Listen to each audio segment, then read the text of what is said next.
A continuación, Nuestra Justicia. Clasificación A. Apto para todo público. Las opiniones vertidas en este espacio por la producción y dirección del programa son de exclusiva responsabilidad de sus autores y de quienes intervienen en ellos. Telesucesos Canal 29 UHF presenta Nuestra Justicia, un programa de opinión y controversia. Buenas noches, agradecemos nuevamente su comparecencia a este programa para que nos acompañe en una charla que ahora vamos a mantener con el doctor Hermes Zarango. El doctor Hermes Zarango es un prestigioso abogado en libre ejercicio, pero fue un destacadísimo judicial, secretario de la Corte Suprema en ese entonces de Justicia del Ecuador, catedrático y una persona que con su voz crítica en muchas ocasiones nos acompaña para despertar en la ciudadanía, como pretendemos con este programa, curiosidades, inquietudes y propuestas para cambios en nuestra querida función judicial. Hermes, muy buenas noches, gracias por estar acá con nosotros. Y bueno, pues salta de cuajo la primera pregunta. ¿Qué pasa con la función judicial en los actuales momentos? Buenas noches, doctor Germánico, muchas gracias por la invitación, a su querido público igualmente. Quiero decirle que la función judicial ha tenido tantos tropiezos, al menos en las últimas décadas y después de la Revolución Ciudadana, un cambio totalmente drástico. Antes de la Revolución Ciudadana, quiero que quede claro que no es que la justicia, la majestuosidad de la justicia era tan nítida, tan limpia, pero sí había más transparencia. Los fallos eran mucho más nítidos, los jueces estudiaban más a fondo los casos, es decir que la justicia además gozaba de más independencia, no como que se ve imbuida en que no hay la independencia y se afecta el principio de la imparcialidad y la independencia. Bueno, yo siempre he combatido esto de la falta de independencia de la función judicial. Es decir, sacarle, extraerle del ámbito político ha sido muy difícil. Y recuerdo desde aquellas épocas en las que ejercíamos funciones en el Consejo de la Judicatura, pues era una diaria pelea con los políticos de todas las corrientes, porque aquí no hay que decir este sí y este no. Tal vez como un buen nombre para decir que nunca intercedió o metió sus manos en la justicia era Páez, Andrés Páez. Él sí era un crítico que se acercaba al Consejo de la Judicatura y daba sus propuestas, en realidad, y esto hay que resaltarle, ahora recuerdo, pero los demás pretendían, a través de mensajes directamente, con esquelas inclusive, influenciar en los nombramientos de jueces, influenciar en decisiones inclusive, y había que, pararse bien duro para evitar precisamente que eso ocurra. Es decir, quiero decir que sí era antes también permeable la función judicial, como lo es ahora. Por supuesto que sí, eso no hay duda que era permeable. En eso estamos totalmente de acuerdo. Lo que yo sí quiero decir y criticar que si era permeable ahora es mucho más. Con la Revolución Ciudadana fue aún más. En donde como exsecretario que fui de esta corte, a mí me consta que acudía Alexis Mera a la corte y en la corte él disponía cómo se debe fallar. Y pobre de aquel juez que no haga lo que él quería, porque lo empapelaba e incluso quien habla también fue empapelado por no hacer lo que él quería. O sea, y por eso yo les decía a mis estudiantes, a veces estudiar tanto no vale, porque el despecho, sin razón que uno tiene luego es por qué tanto este debido proceso, esto del estudio del neoconstitucionalismo, y cuando se lo quiere aplicar, cuando se quiere hacer precisamente lo que dice la Constitución, lo que dice la norma, lo que dicen los principios, entonces va al traste con lo que quieren los políticos. O sea, no hay una independencia externa ni interna muchas veces. Yo me recuerdo que cuando usted estaba con mucha honra, fui parte de ese sistema judicial, había menos intromisión de parte del Consejo de la Judicatura, o sea, le dejaba libertad. O sea, entonces los jueces no tenían ese peso de decir, no, es que me cae el Consejo de la Judicatura. Hoy tienen la Administración de Justicia, y al menos con los últimos acontecimientos que han pasado, sí quiero decirle que no es que esté en contra de la Fiscalía, de ninguna manera, porque a la postre es el órgano que de una u otra manera balancea el sistema de justicia. Pero no hay que olvidar que la Fiscalía General del Estado es un sujeto procesal. Lamentablemente, así lo ha diseñado el Código Orgánico Integral Penal cuando dice que la Fiscalía, el procesado, la defensa son sujetos procesales, están en igualdad de armas. Y si están en igualdad de armas, entonces todos tendrían que actuar en igual forma. Y la Fiscalía, los sujetos procesales, en consecuencia, deberían respetar las decisiones judiciales, aun cuando no les guste o no nos guste, porque los jueces tampoco son perita dulce, ni la Fiscalía. ¿Usted es partidario del actual sistema o de aquel anterior inquisitorio, en el que la Fiscalía tenía menor protagonismo y básicamente la responsabilidad en el proceso penal era sobre las espaldas de los jueces? Ahora digamos que es más importante la labor fiscal que la del mismo juez. ¿Cree usted que el actual sistema es mejor que el anterior? Sí, evidentemente ha evolucionado mucho el sistema inquisitorio. El juez era juez y parte, investigaba, preguntaba, interrogaba, hacía todo, y el fiscal únicamente era una figura decorativa que emitía un informe por escrito y no pasaba nada, y emitía las vistas fiscales para los menores de edad y una serie de actos que no representaban nada. Y el sistema inquisitorio siempre ha sido un sistema que viola los derechos fundamentales, en tanto que el sistema acusatorio es un sistema en el cual cada sector juega un rol importante. Pero ese rol que juega la Fiscalía como ente acusador, porque si no hay acusación, no hay proceso, claro, eso queda claro. Quien traza, como yo les digo, la cancha, a veces no les gusta el término, traza la cancha de la acusación en la Fiscalía. Ajá. Y si la Fiscalía no acusa, no hay proceso. Por eso muchos tratadistas doctrinarios como Alfonsito Zambrano Pasquel, él dice que la fiscal es un dios en la tierra, porque si bien es verdad que si ella no quiere, no acusa, y puede ir preso incluso el presidente de la República, todo el mundo estamos sujetos a una sola voluntad y no hay quien le juzgue a la fiscal general de la nación. Estos superpoderes en fiscalía, que ventajosamente ahora están en manos responsables. Por supuesto que sí. Pero hasta hace poco tiempo estuvieron en manos deplorables. Por supuesto. ¿No se presta para una serie de abusos? ¿No se presta para que no exista pues una adecuada investigación y participación procesal de la Fiscalía y sea más bien un órgano persecutorio? En ciertos casos sí.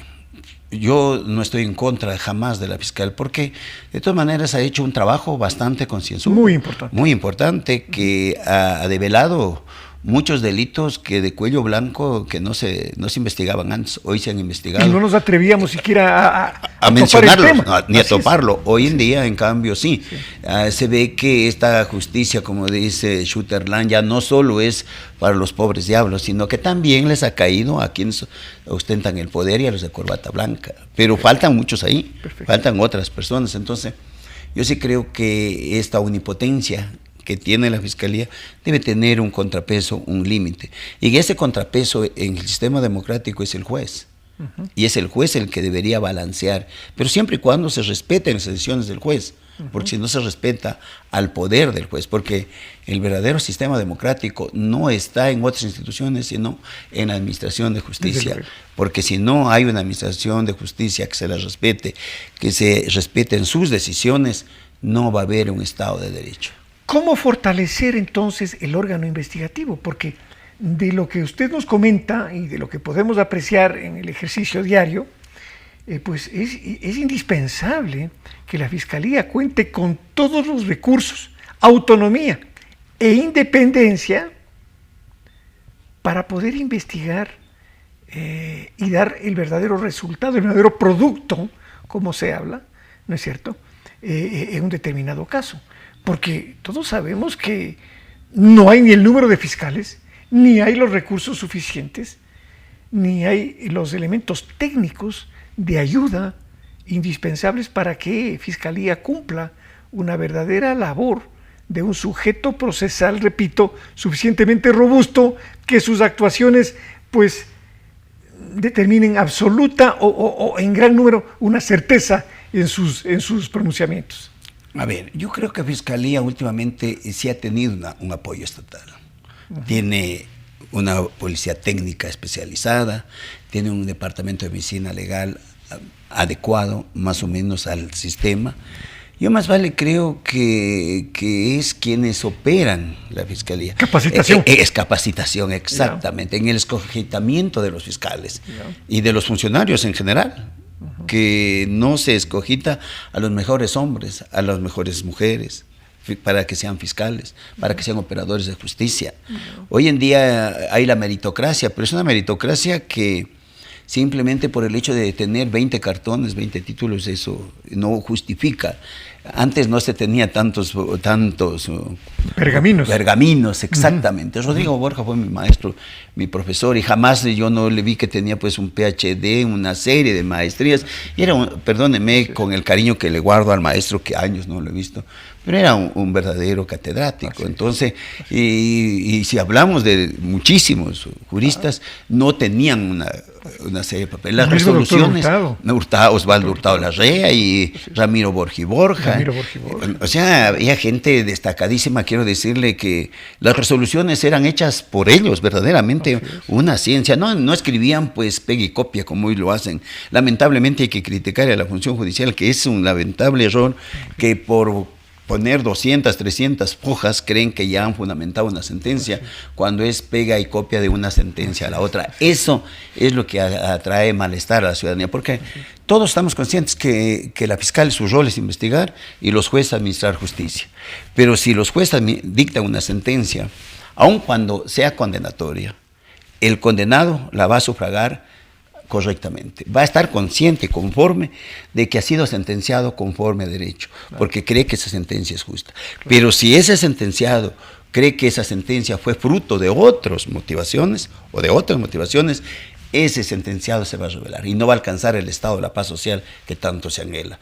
Por eso es que las resoluciones deben, yo he dicho y siempre digo que cuando no hay nada que le cante al oído al juez, esa sentencia es pura, esa sentencia es transparente. Claro. Pero cuando hay alguien que le hable al oído al juez, esa sentencia ya no es imparcial y ya tiene su motivación distinta. Usted tuvo la oportunidad de trabajar cerca de grandes maestros, a jueces realmente de renombre.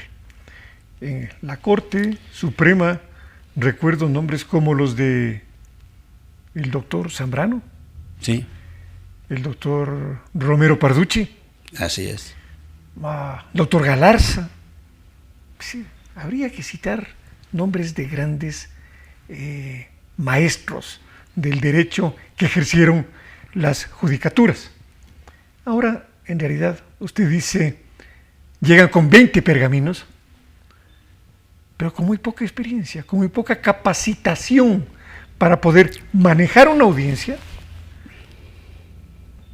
poder solventar las pruebas que se presentan, actuar, permitir su actuación, permitir su contrastación y resolver en base a lo que de ellas aparece. ¿Qué hacer en el actual contexto para lo más rápidamente dotarles a los jueces de esta capacitación indispensable para dar seguridad al ciudadano de que recibe una adecuada sentencia? Hay jueces buenos, hay juezas y jueces maravillosos, pero hay otros que realmente dan pena, que creo son una mayoría además. A ver, cuando usted decíamos un antes y un después, un sistema inquisitorio versus un sistema acusatorio. En ese sistema inquisitorio que estuvo hasta el año 1998, luego 2008, porque hasta ahí funcionó este sistema inquisitorio. Medio mixto, ¿no? Y una textura mixta que a la postre también sigue siendo lo mismo, pero un poco más con el sistema de la oralidad. Pero en ese sistema, fíjese que pese a ser inquisitorio, la resolución se les respetaba de mejor forma que en la actualidad. Es un sistema acusatorio en el cual hay independencia de funciones, hay roles distintos que juega en el sistema acusatorio, porque lo que hay que quedar claro que el sistema acusatorio no es fruto ni patrimonio del sistema penal. Más vale, es fruto de todo el sistema, de todo el andamiaje jurídico. Todo el sistema se soluciona a través del sistema de la oralidad. Claro. Todo, o sea, ¿quién sabe civil, sabe penal hoy en día? Porque todo es oral. El sistema acusatorio es oral. Claro, es que la base del derecho además está en el derecho civil. Pues, exacto, ¿no? Claro. Por supuesto. Claro. Yo les digo a mis estudiantes, quien sabe derecho civil sabe todo prácticamente, porque el derecho penal es más corto, más fácil de aprender. Pero lo que sí quiero decirle es esto, que cuando usted me decía maestros de maestros, estaba Gonzalo Zambrano, un destacado, el doctor Riofrío, el doctor Albán, el doctor, nuestro difunto Muchelli, nuestro difunto maestro que ya falleció, Andrade, Santiago Andrade Uvidia, claro. O sea, en el ámbito civil, en el ámbito penal estaba el doctor Jorge Andrade Lara. O sea, es decir, que habían eminencias realmente que uno tenía que sacarse el sombrero si quería discutir con ellos, tenía que estudiar y prepararse más. Él era el asesor de sí mismo, pues no necesitaba, hoy en día el juez lo que hace es dictar la resolución de manera oral y quien la argumenta, la fundamenta son los asesores, porque tiene un poco de iluminados de asesores que son los que a la postre transcriben, ya trabajan el proyecto exactamente, claro, para que el juez lo estudie, lo analice. Hoy en día hay buenos jueces, indudablemente que siempre hay buenos jueces, siempre ha habido de todo, pero como se dice en la actualidad, casi nadie tiene terror, al menos en el área penal, tiene terror querer concursar para ser juez. Pero sin embargo ha habido una gran cantidad de postulantes. Sí han habido, pero ya van saliendo. Entonces, lo que se tiene el miedo es de este sistema oprobioso de la administración de justicia. Oprobioso, le digo, porque yo fui víctima de aquel sistema oprobioso con el gobierno de la Revolución Ciudadana. Pues, si no hacía lo que quería el sistema de la Revolución Ciudadana, uno lamentablemente era objeto de persecución. Así es. Y así salimos muchos para evitarnos ser perseguidos, porque caso contrario, el sistema nos absorbía, claro, y nos declaraba delincuentes sin serlo. Claro. Y uno no se presumía la inocencia, sino que se presumía la culpabilidad, de que eso debe de agotarse en los actuales momentos. Además, existe un miedo creciente en el administrador de justicia de que su fallo no sea tan popular.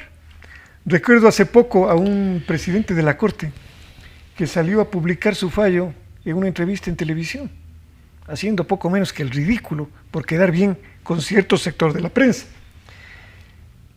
Recuerdo a Carlos Solórzano, un gran juez, un gran presidente de la Corte, hombre muy complicado, desde luego. Él decía la famosa frase de "yo hablo a través de mis providencias", cuando le entrevistaba. ¿Cómo evitar, Hermes, que el fallo judicial se contamine con esta, entre comillas, influencia que indiscutiblemente existe a través de redes sociales, de los mismos sistemas de comunicación, para coartar la independencia judicial? ¿Cómo evitar que ese asunto se dé? Como usted decía antes, es bastante complicado esto de la contaminación. Siempre se contamina el proceso y se contamina el juez. Y yo digo, para lograr esto de la contaminación, debe volver a un sistema de designación de los jueces de otra forma. Porque hoy en día tenemos terror, les soy honesto, tenemos terror de concursar. Porque si no tenemos padrino, estamos claro. Uno sabe de hecho que no entra. No entra, y de nada le ha servido tanto. Así y uno sale despechado con un desazón enorme de decir yo participé y quedé en el último puesto. Entonces, los que mejor se han preparado, los que tienen mejores méritos, no solo de conocimiento, sino de honestidad, que en el ámbito de la administración de justicia, este valor de la honestidad no tiene equiparación con ningún otro valor. Porque aquí lo que se va, y al menos en Administración de Justicia Penal, debe de ser más transparente. ¿Por qué digo esto? Porque en la justicia penal se juzga a seres humanos, no a bienes. Y por eso es tan sensible esto de la justicia penal. Entonces yo creo que para que la justicia cambie, la forma de escogitamiento de los jueces debe ser distinta. ¿Cuál? Debería ser que que sean las universidades, que actúen, que tengan más actividad, más participación, porque hoy en día las universidades se han marginado y ese es el reflejo que tenemos. ¿Y la carrera judicial? La carrera judicial, mucho más. La carrera judicial, yo por ejemplo, ahí tengo que cuestionar.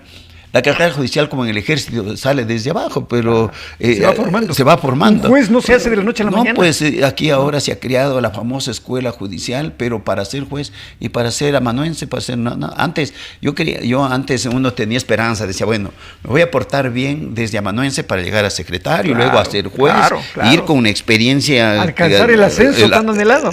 Pero hoy no, pobre secretario, pobre asistente administrativo, pobre ayudante judicial, pobre secretario, no tiene opción de ser juez. Tiene que renunciar de esas funciones para traspasarse a la escuela judicial. Es decir, que la verdadera esencia donde debe nacer el semillero, como se diría, que es desde donde uno nace, donde comienza, hoy está agotado. Entonces hoy, para ser juez, tiene que ir a la escuela de jueces, pero olvidando a todo el pasado que ha tenido. Y hay judiciales extraordinarios, secretarios. Yo me acuerdo que el secretario era el que pasa permanente, el que sabe. Era la voz del juez, pues. Le cantaba. Yo me recuerdo que hay muchas anécdotas de la función judicial, que llega el juez, no sabe nada y tiene que ir donde el secretario que le diga bien de qué se trata, con modestia aparte. O sea, entonces, y entonces el secretario también se sentía medio robustecido y quería aprender y quería saber. Claro. Hoy en día el pobre secretario es simplemente un amanuense más, marginado totalmente. Pasapapeles, perdónenme, a mí me da pena, yo digo, ¿cómo ha cambiado la justicia? El secretario es como que no supiera nada, cuando él sabe cómo se maneja el proceso, cómo lleva el proceso. Sin embargo, yo sí creo que el sistema debe de cambiar esto de la nominación, para que no sea un grupo de iluminados, de 5, de 6, del Consejo de la Judicatura, o como pasó anteriormente, de 2, 3, que ya sabía quién iba a ser el juez. Entre trago y trago designaban los jueces. Exactamente. ¿No? Entonces, es dramático. O sea, yo tuve la oportunidad de concursar en un concurso anterior a este y salí con una desazón total, porque concursé, llegué hasta el final y cuando íbamos a dar el examen, con muchos compañeros que hoy yo los veo que están concursando nuevamente, porque hay que ser valiente para concursar, hay que ser súper valiente, a más del conocimiento, no nos daban las computadoras, ya media hora y después... Ninguno de los que no nos dieron pasaron. Ya, o sea, era como preselección que estaba este señor, no le habilitaban el sistema. Claro. Era anecdótico. Y una señora jueza que la digo con mucho cariño, yo la tengo mucho afecto. Y lo voy a decir porque no creo que afecte a la doctora Anita Intriago. Hoy la veo que concurse, ojalá Dios quiera que llegue. Es una jueza excelente, de mucha trayectoria desde... Es manavita. Es manavita, desde amanuense. Sí. Desde amanuense ha llegado a ser jueza de primera instancia, jueza de la Corte Provincial por mucho tiempo. Yo fui testigo de ella. Le digo, Anita, ¿cómo estás? ¿Qué pasó? Que no, dice, no se me habilita. A mí tampoco. Otro juez que no digo su nombre, pero con los dos conversamos, a mí tampoco. Y ya cuando habíamos estado media hora se nos habilitó. Ya con los nervios, con el espanto de poder dar una prueba oral, ya uno se pierde la iniciativa. Y tampoco fue eso. Es que todos los sistemas de selección son paupérrimos.